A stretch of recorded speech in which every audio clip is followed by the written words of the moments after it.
Hey guys, it's your favorite gold miner, prospector, and geologist, Jeff Williams. Today we're gonna metal detect for gold nuggets, and I'm gonna tell you how I got started in gold mining when I was just a wee lad. So let's get into it. All right, we're in the heading, and I'm at the working face, and we're encountering these really thick, heavy-duty gravel zones right here. And you can see I've got a bedding plane of gravel here sitting on this very hard caliche. It's like cement. And then on top of it, I've got this fine-grained sand, which I believe is part of the Aztec sandstone formation that goes up into Utah and onto the Colorado Plateau. I wouldn't be a bit surprised if we found dinosaur bones down here or remnants of the dinosaurs from 65 million years ago. But I wanted you to see this because this is what we're cutting through, and it's really hard and it's almost impossible for me to get the hammer drill through it. So we might have to use the Sierra Blaster to drill in here and pop this out because it's getting to a point where we're slowing down. We can barely go 3 feet in a couple days, and that's not very profitable, especially when you're trying to drive a drift as fast as you can to get as much gold as you can. So what we're gonna do today is I'm gonna clear out a lot of this muck. I'm sitting on about a cubic yard of it. We gotta get it out, and then I wanna see what's underneath it. And I wanna metal detect and see if we can find anything, because my wife is saying go right. I always say go left, but she keeps saying go right, and she always seems to be right about that. And I know that the 1 and 5 ounces are back in here because the gold's getting bigger and bigger. So we must be getting close to the trough of the old So we must be getting close to the center of the trough of this old tertiary channel, and that is where the super nuggets, I believe, are gonna be. And then once we get there, we can either decide to go hard left or hard right, based on what my wife says. You know how good she is at this stuff. Let's get the old ore cart out. As you can see, I've got a full bucket ready. I've got some kind of a mold growing down there. It almost looks like a fibrous type of gypsum that's precipitating out. Pretty funky stuff. So we'll get down there later and take a look. Make sure there's no red worms down there waiting for me. Maybe I should make a deal with them. What do you think, huh? I'll send you an innocent miner down there if you tell me where the gold's at. All right, let's get the mine car back in there so we can muck. So much easier with a mine car. Kick switch. All right, here we go.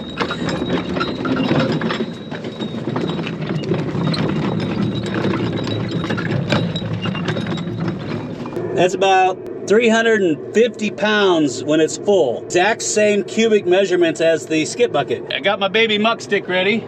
We're working on trying to get an automatic mucking machine like an MCO 12B down here, except a smaller version. Kind of like the ones that they use in Cooper Pedy in the opal fields out in Australia. They got the small electric ones that you can run in here. It would be nothing to put a hydraulic system together and then put it on the track and then muck it into these mine cars. And it would save me a whole lot of trouble. But if you guys got a better idea than I do, go ahead and leave me a comment down below, because this mucking, I'll tell you what, will test your metal. And if I could do it with a mucking machine, so much easier. Now I gotta muck out this up to there. Right there I've got a bench. It's a lot easier to advance a drift when you do benching. So I'll cut out the top part, leave a bench, and then I can get the bigger jackhammers in here and then just cut it off like slices of bread. It's a lot easier than just trying to go forward in one shot. Ooh, you guys got a choice. Country music, Lawrence Welk, or some $6 million man. Yeah, baby. You're not getting tired of $6 million man, are you? Ooh, you better not. I could listen to that stuff all day. Well, I charge up my bionics. So smash that like button, smash it hard.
the music. I had to stop filming because my sump is filling up. I can't get the skip bucket down in the sump if it's filling up, right?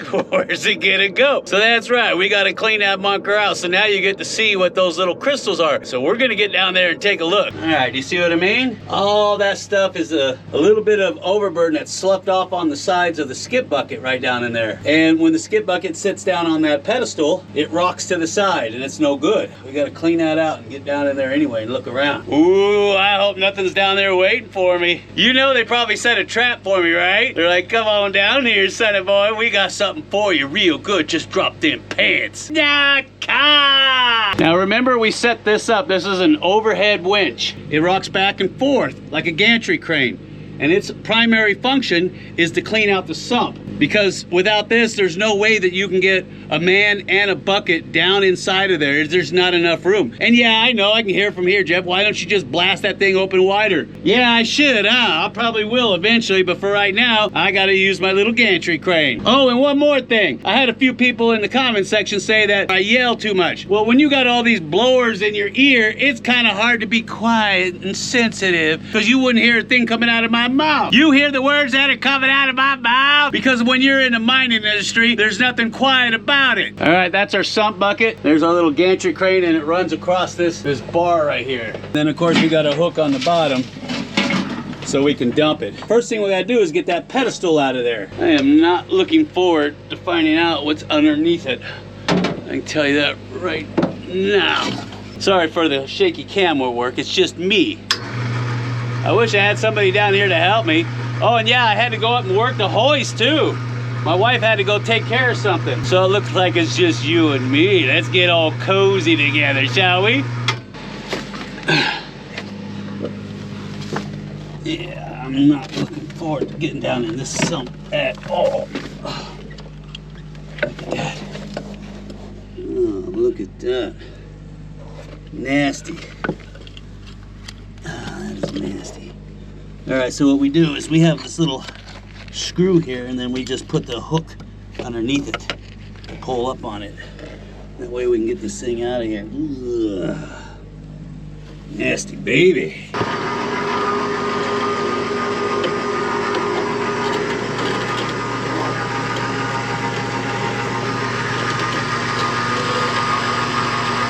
Make sure there's nothing on it.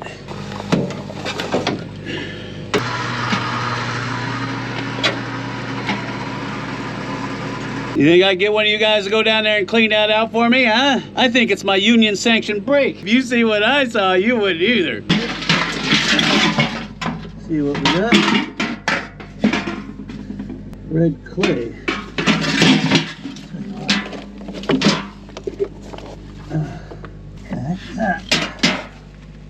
That's kind of weird. Okay.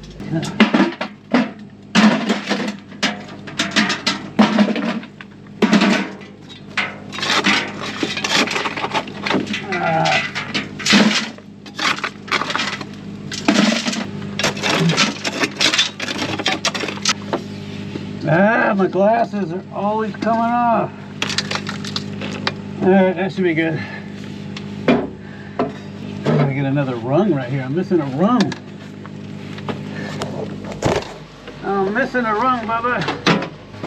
All right, now we just hook it on like a carnival game and then hoist it up.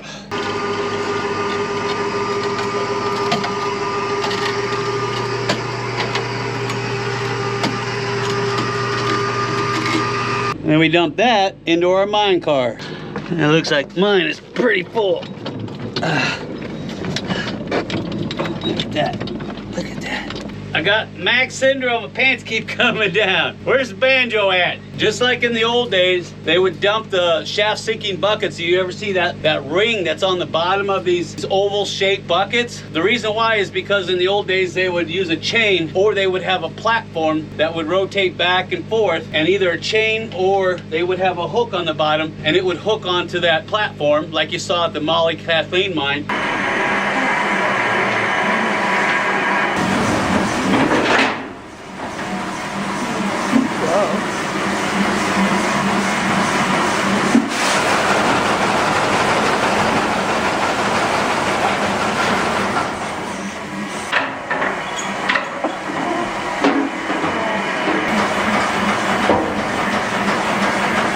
And they still use this type of technique today in some of the larger production mines that use these gigantic shaft sinking buckets. I mean, these things are monsters. They could hold easy 5-6 ton of material. Same principle. It's really, really simple, and it does the job effectively. So this is pretty much how it works. You hook it up, you bring in your mine car, and then you just dump it. Just like that. And then I'll bring my skip bucket down, and then I'll just dump this directly into it. Now, I know you're saying, Jeff, this is boring, man. Show us some gold or do something. Well, I'm trying to show you the reality of gold mining. Not all of it is super exciting and finding gold nuggets. There's a lot of maintenance involved. There's a lot of tedious work. There's a lot of things that you don't normally see on camera that we do down here to make sure that this thing is running. And I know it ain't glamorous, but if you're gonna get into mining, you better get used to it, son of Jim. All right, let's get on over here real quick. Yeah, some of you guys don't know about this part, do you? Some of y'all don't know about this part. This is the older workings here. And it goes on and on and on, way back there. Yeah, a lot of people who are new to this channel have never seen the older workings. And in fact, there's a cave system back here that we believe connects to Cocoa Weave, which is the legendary river of gold. And of course, we're gonna blast that open eventually just to see what's down in there. How did I get into gold mining? A lot of you guys have been asking that question, and now I'm gonna tell you. All right, now my pops got me into gold mining when I was about 10 years old. He took me out into some of the mines out at White Hills, Arizona, explained the mineral assemblages, how mining is done, and wanted to see if I would take on to it. He used to be into rock hounding and mining too. And of course, as soon as I saw those mines, oh man, that just flipped the switch for me. We started going in mines everywhere, all around southern Nevada, Arizona, and into California. And he taught me a lot about how to identify minerals. And then of course after that, showed me how to find gold and silver. The first areas that we used to go to was out of Good Springs back in the early 80s. And we went into every single mine that's in the Yellow Pine Mining District, or Good Springs as it's known. Not only that, but everything around Pahrump, into California, the Tacopa mines, all the way in through Arizona, White Hills, Kingman, Oatman, and of course everything around Searchlight and the Newberry Mountains, and in El Dorado Canyon and all those mines. In those days, we had what was called a VHS camcorder, and some of you newer folks out there probably have no idea what I'm talking about, but this is what we used to record on, these big old cassettes. Yeah, if you don't know what that is, look it up. Anyway, that is a VHS tape, and you play it on a VCR. And we went around to all the mines back in the early 90s, and we videotaped all of them, every single one of them. I've got hundreds of these tapes with lost footage, mines that you'll never see again because they've either been sealed up by BLM or they've been blasted shut or caved in. So we have archives going all the way back to 1990. We're going to go through and digitize each and every one of them so that you guys can see that. Wouldn't that be cool? And of course, after that, I went and got my degree in geology. And along the way, me and my father found tons and tons of gold mines, not only placer, but lode as well. Some of it looks like this. Jeff Williams here with AskJeffWilliams.com. Believe it or not, digging for gold. You got this really nice red clay material here, a lot of iron oxide in it, magnetite, hematite. Check the washes first for black sand. That's all magnetite and hematite. Basically, it's decomposing iron. If you got this in a wash, it's a good chance there could be gold. It doesn't mean there is gold. Chances are better when you see this. It's depending on where you're at, you want to get down to that bedrock. Fortunately, here in Arizona, there is no bedrock. It's only a caliche period. It's all cemented, like a cemented gravel. Gold is resting on top of that. Most of this stuff came from the Precambrian time period. There's a lot of schist in the area, decomposing schist. So it's not too bad. We got some nice pieces of gold. A lot of flakes. There's a lot of nice little pickers in there. See that? And of course, my dad loved lost treasure stories. So we went out and started hunting them too. Of course, what story wouldn't be complete without the lost river of gold? I know, right? Near the eastern border of California, just 65 miles from the glitzy city of Las Vegas, and nestled among the Ivanpah Mountains, is Cocoa Weave Peak. From the outside, it looks just like any other California mountain. But if Earl Dorr is to be believed, inside runs a river of gold. The people working on Cocoa Weave Peak believe in Earl Dorr's river of gold. Basically, I believe in the legend. Originally, most people don't realize it stems from an Indian legend. Earl Dorr is supposed to have gotten his maps and information from the Indians. He's supposed to have concealed the entrance, you know, to prevent anybody else from having it. If he couldn't have it, nobody else could have it, as far as what his relatives tell us. He decided to return to the cave and set off 2 explosions to seal the natural entrance. Basically, we get going about 7 o'clock in the morning and spend our whole day drilling for as much as 10 hours if we have bad ground. We'll drill 27 to 32 holes, depending on the type of ground, whether it's soft or hard rock. And right now we're drilling about 7 feet and pulling all that rock. After we drill the holes, we'll stuff our primers in the back, that is the dynamite with the fuse and whatnot. It's ammonium nitrate. We'll set them off usually with safety fuse, but sometimes we'll use electric detonation. We did today, for instance. It's a little easier to control the time of electric detonation.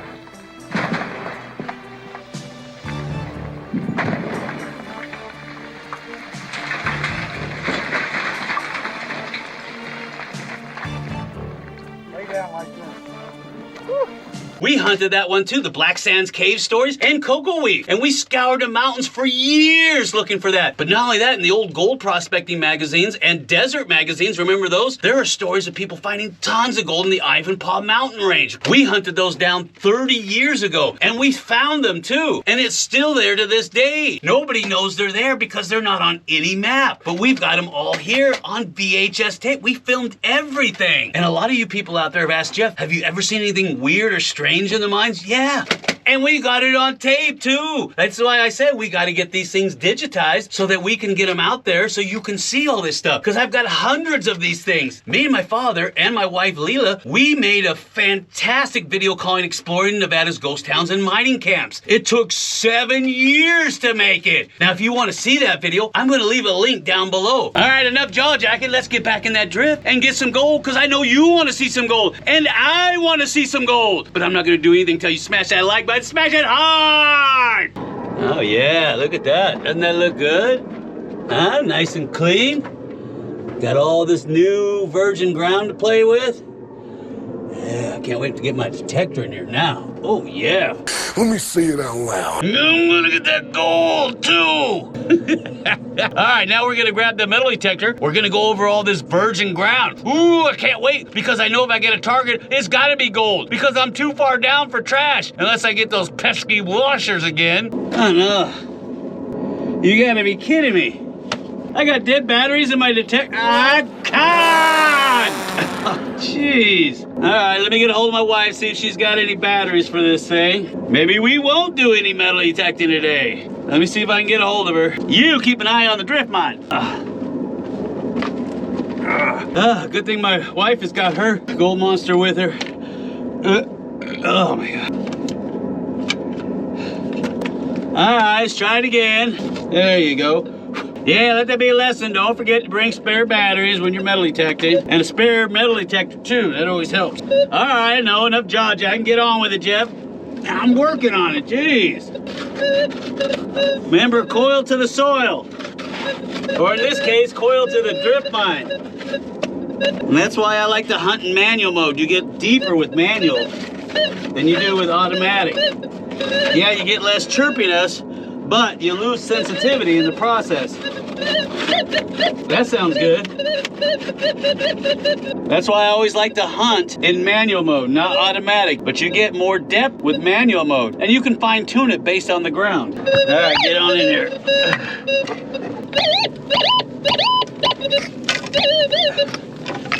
What the heck is that? Huh? Boy. Oh, nice red dirt. Ah, caliche!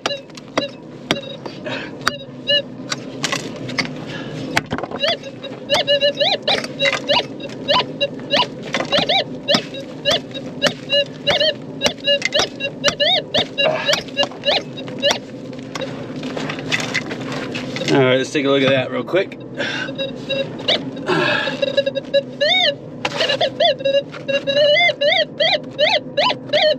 Oh yeah.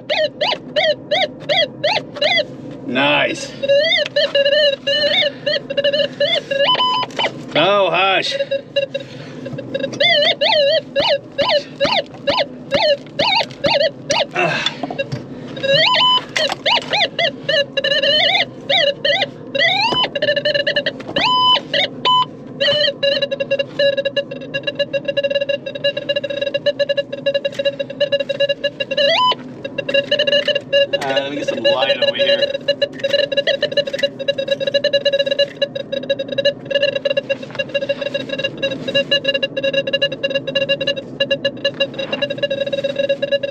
Hush.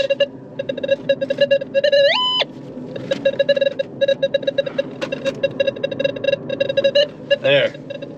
That's better. All right.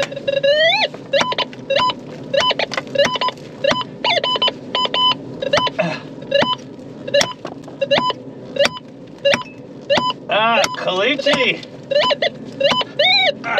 Ah.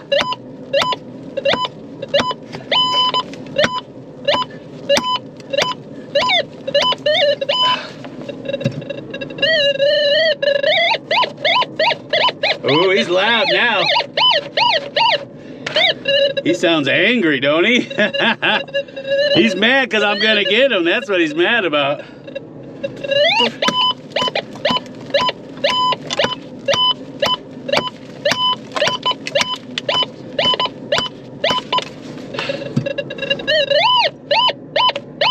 Oh wow, he's getting louder.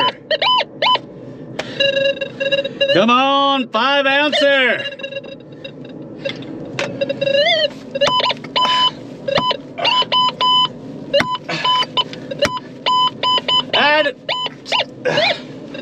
The heck with this, I'm getting the hammer drill.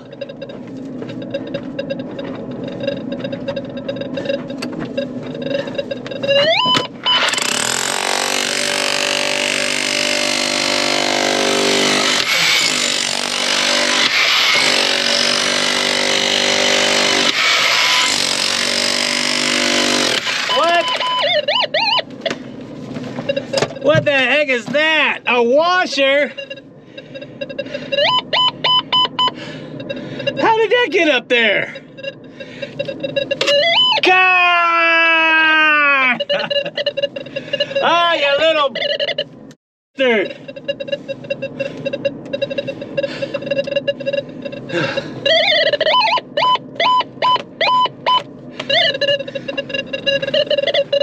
Probably another washer. No, stop.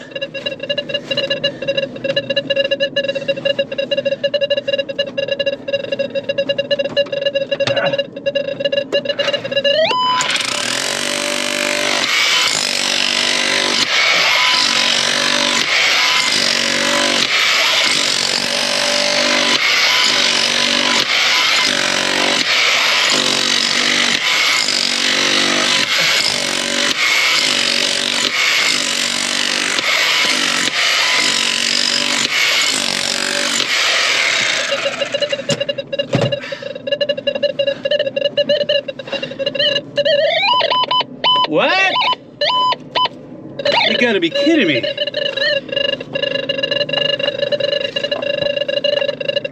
Hush.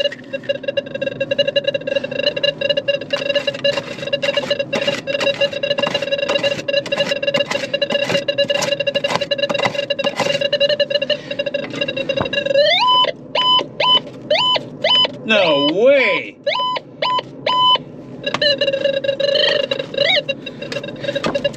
Are you seeing this?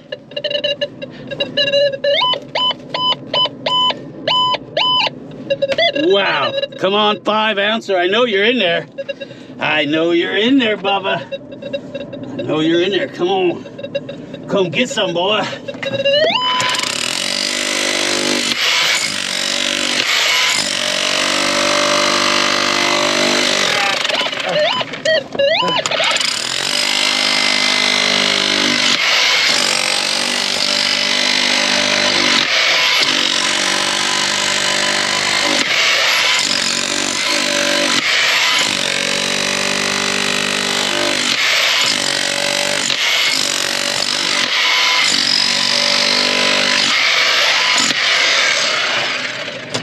Gosh.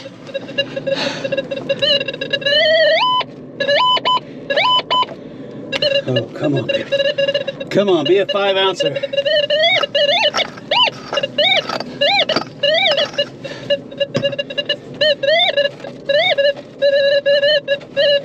Oh, it's out of the hole. It's out of the hole, baby. It's out of the hole.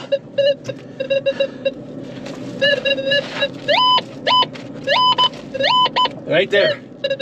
Right there, Bubba. Right there. All right, let me get this up here. No, hush.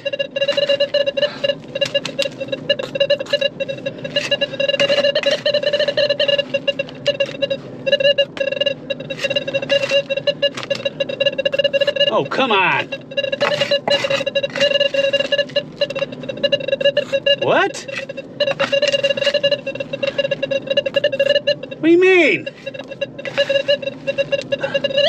I got you. I got you. Ooh, is that it?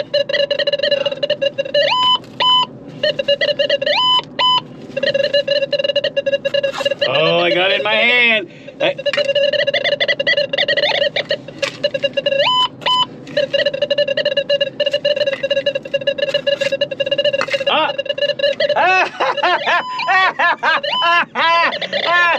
I gotcha! Look at that! It's a monster! Wow! Up down! Ah, come back! Ah. Wow! And you can see the gold coming through on it! Ooh, I can hear that all day! Oh, I hit it with the... Oh, no!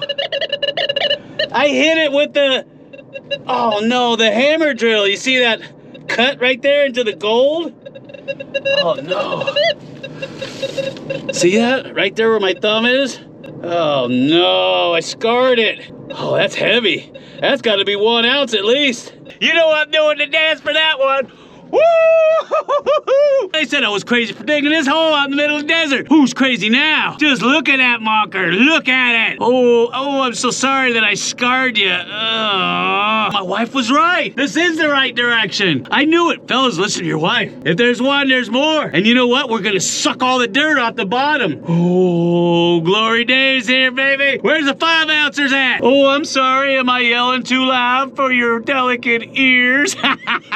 Yeah, baby. That's what it's all about. Ooh, I can't wait to see who gets this one. Woo-hoo, yeah! And like we always promise, every speck of gold that comes out of this drift mine goes to our premium patrons. And you know when we're done moving all that material out and running through the wash plant, we're gonna bring a backpack in there because we found tons of gold sitting on top of the caliche beds. In fact, one of our premium patrons, he just won a full bag of it. And it looks like this. What is that? Congratulations, Craig Carter. He won himself the mother lode. That bag had over 1 ounce of gold in it. That's the mother lode, baby. Yeah! Woo!